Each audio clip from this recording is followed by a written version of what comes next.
Bonjour professeur et copains, je m'appelle Ronnie de la Cruz et je vais parler pourquoi le français est une langue de littérature et de prestige.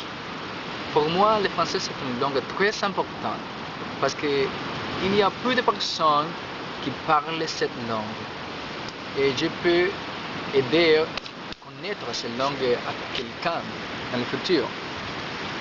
La littérature française comprend l'ensemble des œuvres écrites par des auteurs français ou de langue française. Son histoire a commencé en ancien français au Moyen Âge et se perpétue aujourd'hui.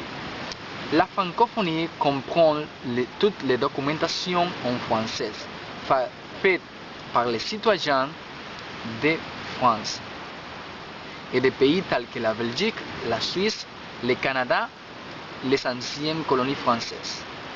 La littérature française couverture la littérature française et des œuvres et des autres langues de France.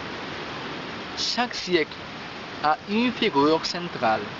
Au Moyen Âge, par exemple, la figure centrale c'est Charlemagne. Dans ce travail, on va écouter les noms de chaque époque qui appartient à chaque siècle. Par exemple, au Moyen Âge, le Moyen Âge a commencé au IXe siècle. La Renaissance a commencé au XVIe siècle. Classicisme et Lumière ont commencé au XVIIe siècle et XVIIIe siècle, connus par les grands siècles. Le XIXe siècle. Pendant ce siècle, il y avait de nombreux groupes littéraires. Le premier a été les romantiques, suivis par les royalistes, naturalistes, symbolistes et parnassiens. Le XXe siècle.